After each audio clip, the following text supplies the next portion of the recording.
വർഷം പഠിച്ചു എങ്ങനെയും സിനിമയിലെത്തണം. ഞാൻ പറഞ്ഞ ഷൗക്കത്തെ ഇത് അങ്ങനെ എളുപ്പത്തിൽ കയറാവുന്ന ഒരു പരിപാടിയല്ല. ഞാനൊക്കെ ഇപ്പോഴും സ്ട്രഗിൾ ചെയ്യുക.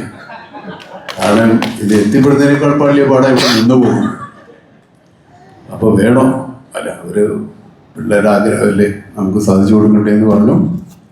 ഞാൻ പറഞ്ഞത് അത് അറിയാത്ത പിള്ളേർക്ക് ചൊറിയുമ്പോൾ അറിയാമെന്ന് പറഞ്ഞു. ഞാൻ പറഞ്ഞു പിള്ളേർക്ക് മനസ്സിലാവും അതിൻ്റെ ബുദ്ധിമുട്ടുകളും പ്രയാസങ്ങളെന്ന് പറഞ്ഞു. പക്ഷേ ഷൗക്കത്തിൻ്റെ ഒരു പ്രശ്നം വെച്ചാൽ ഷൗക്കത്തിന് അങ്ങോട്ട് നോക്കണമെങ്കിലും അയാളെക്കാണെങ്കിലും മറ്റയാളെങ്ങനെയുണ്ട് ഇയാളെങ്ങനെയുണ്ട്. ഇതിപ്പോൾ എല്ലാവരും നമുക്ക് വേണ്ടപ്പെട്ടവരാ, അവരെ വേണ്ട ഇവരെ ഇടെന്ന് പറയാൻ എന്നെ കൊണ്ട് പറ്റില്ല.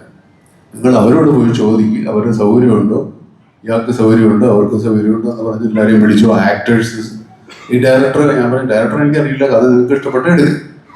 അങ്ങനെ ഒരുപാട് ദിവസം എനിക്ക് ഭയങ്കര ഈ സിനിമയിൽ അഭിനയിക്കുന്ന ശല്യം അല്ലാതെ തന്നെ ഇപ്പോഴും അതിന് മുമ്പും ഷൂട്ടിംഗ് നടക്കുമ്പോഴൊക്കെ ശല്യമായി. എനിക്ക് അച്ഛന് കുറച്ച് വിശ്രമം വേണ്ടി വന്നു. അപ്പം ഞാൻ ഷൗക്കത്തിനോട് പറഞ്ഞു, ഷൗക്കത്ത് ഞാൻ വേണോ, ഞാൻ വരണോ? അല്ല വരണം. ഞാൻ പറഞ്ഞ് എങ്ങനെ ഇല്ലാതിരിക്കാൻ പറ്റില്ലേ?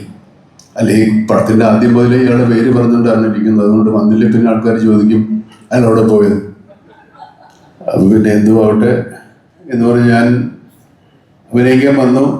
എനിക്കാണെങ്കിൽ കാർത്തികയുടെ ആദ്യം എന്തോക്കെ പറയണമെങ്കിൽ കുറേ സമയം എടുക്കും. അതുകൊണ്ട് ഞാൻ പറഞ്ഞു, ഞാൻ നിങ്ങളെ വിശ്വസിച്ചിറങ്ങുകയാണ് മക്കളെ, ഇതിനെപ്പറ്റി വലിയ പിടിപാടൊന്നുമില്ല. അങ്ങനെ അവർ പറഞ്ഞ പോലെ കാണിച്ച് അത്രയേ ഉള്ളൂ. സിനിമയിൽ ഈ വോൾട്ടർ എന്ന് പറഞ്ഞ കഥാപാത്രം ഞാൻ മനസ്സിലാക്കിയത്, ഇയാള് ഈ കുട്ടികളുടെ ചെറുപ്പത്തിലെ ഹീറോയാണ്. ഇടയ്ക്കാലത്ത് അയാൾ നാട് വിട്ടു പോയി. കൊച്ചിക്കാരാണ് എല്ലാവരും. അയാൾ കുറെ കാലം കഴിഞ്ഞതിന് ശേഷം തിരിച്ചു വരുന്നത് ആ കുട്ടികളെ ഒന്ന് സർപ്രൈസ് ചെയ്യിക്കാൻ വേണ്ടി തന്നെയാണ്.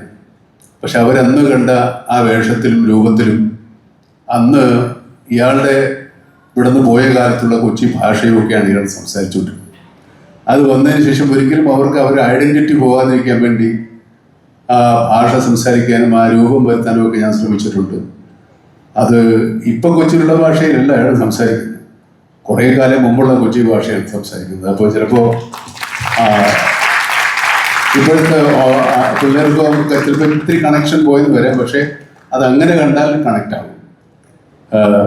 എനിക്ക് ഈ സിനിമയിൽ അഭിനയിക്കാൻ കിട്ടിയ അവസരം എന്ന് പറയുന്നത് ഈ പിള്ളേരുടെ ആവേശവും അവരുടെ അത്യധ്വാനവും അവരുടെ ഒരു എന്താ പറയുക എനർജിയും എൻതൂസിയാസവും ഒക്കെ കണ്ടപ്പോൾ, ഞാനൊക്കെ ഈ പ്രായത്തിൽ സിനിമയിൽ അഭിനയിക്കാൻ വരുമ്പോൾ നമുക്ക് ആവേശവുമില്ല, എൻതൂസിയാസവുമില്ല, എനർജിയുമില്ല, പേടി മാത്രമേ ഉണ്ടായിരുന്നു. രക്ഷപ്പെടുവോ, നന്നാവുമോ, ഇത് നമ്മൾ ചെയ്യുന്നത് ശരിയാണോ എന്നൊക്കെയുള്ള ഭയത്തിലാണ് ഞാനൊക്കെ തുടക്കകാലത്ത് വന്നത്. പക്ഷെ ഇവർ നല്ല ആത്മവിശ്വാസത്തോടുകൂടി ഫുൾ കോൺഫിഡൻ്റ് ആയിട്ട് എന്ത് പറഞ്ഞാലും ചെയ്യാവുന്ന തരത്തിൽ ഇത് അഴിച്ചിട്ടാൽ മതിയാവും. അതുപോലെ ഈ ചങ്ങാതി ഈ വിശാഖ് എൻ്റെ നാളാണ്.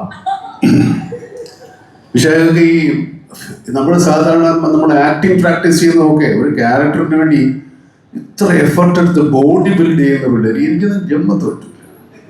ഞാൻ ഇപ്പോഴാണ് അത്യാവശ്യം എന്തെങ്കിലുമൊക്കെ ചെയ്തു തുടങ്ങിയത്. ഒരു 5-8 കൊല്ലം ആയിട്ടുള്ളൂ. എന്നുവെച്ചാൽ അത് ഇല്ലാതെ വഴിയില്ല എന്നുള്ളത് കൊണ്ടാണ് ചെയ്യുന്നത്, ഇല്ലെങ്കിൽ അത് ഒഴിവാക്കിയത്. പക്ഷേ പിള്ളേർ സമ്മതിക്കുന്നു. ഈ ഇപ്പോൾ സത്യം പറഞ്ഞാൽ ഈ ഇവർ പറയുന്ന പോലെ ഞാനല്ല ഇവരുടെ എനർജി, ഇവരായിരുന്നു ഈ സിനിമയിലെ. അല്ല, ഇത് സത്യം പറയുന്നതാണല്ലേ. ഞാനിതിനകത്ത് കള്ളത്തരമൊന്നും മരുന്നൊന്നും ചേർക്കുന്നില്ല. ഇതുപോലെ നമുക്ക് ഇത്രയൊക്കെ പ്രായമായതൊക്കെ ശരിയാണ്. പക്ഷേ ഈ പിള്ളേരുമായിട്ടാണല്ലോ നമ്മളിനി അങ്ങോട്ട് മുട്ടേണ്ടത്. അപ്പോൾ ഇവന്മാർ ഊതിയാൽ നമ്മൾ കടന്നുപോയി പോയില്ലേ. അതുകൊണ്ട് അതിനുള്ള തരത്തിൽ കുറച്ചുകൂടെയൊക്കെ ഒന്ന് എനർജിയും ആവേശവും ആത്മവിശ്വാസവും ഒക്കെ ഉണ്ടാക്കിയെടുക്കാൻ ഇവർ എന്നെ ഈ സിനിമയിൽ ഒരുപാട് സഹായിച്ചിട്ടുണ്ട്.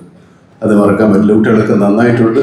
ഇവരുടെ എല്ലാ എഫർട്ടിനും ഒരുപാട് കഥ പറയാനുണ്ട് ഈ സിനിമയുടെ പുറകിൽ. അത്രത്തോളം ഈ ഷൗക്കത്തിനെ ഉപദ്രവിച്ചിട്ടുണ്ട്. ഷൗക്കത്ത് നന്ദി മാത്രമേ പറഞ്ഞിട്ടുള്ളൂ, കാശൊന്നും പറഞ്ഞിട്ടില്ല ഇതുവരെ. അതുകൊട്ടെ ഇതിനിടയ്ക്ക് സന്തോഷ് എൻ്റെ അടുത്ത് കണ്ടെന്ന് പറഞ്ഞത് ശരിയാകട്ടോ. സന്തോഷിൻ്റെ ഫാദറുമായിട്ടായിരുന്നു എനിക്ക് പരിചയം. പിന്നെ പുള്ളി ഇപ്പോഴത്തെ ശബ്ദം കേൾക്കാൻ പറഞ്ഞിട്ട് കുറച്ചാളായാലും വേറെ ആരോ അയ്യൊക്കെ വേണ്ടി സംസാരിച്ചുകൊണ്ടിരുന്നത്. അന്ന് പക്ഷേ ഞാൻ പരിപാടി കാണുമായിരുന്നു. പിന്നെ ഇപ്പം സിനിമ ഇങ്ങനെ വിജയമാണെന്നൊക്കെയാണ് പറയുന്നത്. സത്യമല്ലേ? നമ്മളെ പടം എങ്ങനെയുണ്ട്? പുള്ളിയാണോ? സൂപ്പർ പൊളിച്ചടുക്കി. അപ്പം അത്രേ ഉള്ളൂ. എല്ലാവർക്കും സന്തോഷം. ഇനിയും ഞാൻ ഈ അദ്വൈത് നമ്മൾ ഓരോ ഷോട്ട് കഴിയുമ്പോൾ ഇങ്ങനെ നോക്കുന്നത് ഞാൻ കേട്ടിട്ടുണ്ട്.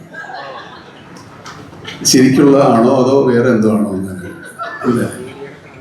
So he was so enthusiastic. നമ്മൾ വെച്ചിട്ട് ഒരു പടം ചെയ്യുമ്പോൾ അത്ര ഒരു കോൺഫിഡൻസും നമ്മൾ പിന്നെ ഒന്ന് ഞാൻ ആലോചിച്ചത്, നമ്മളിനിയിപ്പോൾ ഒരു വലിയ നടനാണെന്നൊക്കെ പറഞ്ഞിട്ട് ഇവരെ മുമ്പിൽ പോയി ആകരുതല്ലോ എന്ന് വിചാരിച്ചിട്ടാണ് ഇവർ പറയുന്നത് മാത്രമേ ഞാൻ ചെയ്തിട്ടുള്ളൂ. കയ്യിൽ നിന്നൊന്നും കൊണ്ടുപോയില്ല. അതിന് മാത്രമൊന്നും കിട്ടുന്നുമില്ല സിനിമയെന്ന്, അത് വേറെ കാര്യം. അപ്പോൾ ഇവർ പറഞ്ഞു ചെയ്തു. അതെന്തായാലും നല്ലതായാലും ചീത്തയായാലും എനിക്കൊരു ഉത്തരവാദിത്വമില്ല. ഇങ്ങനെയുണ്ട് പരിപാടി.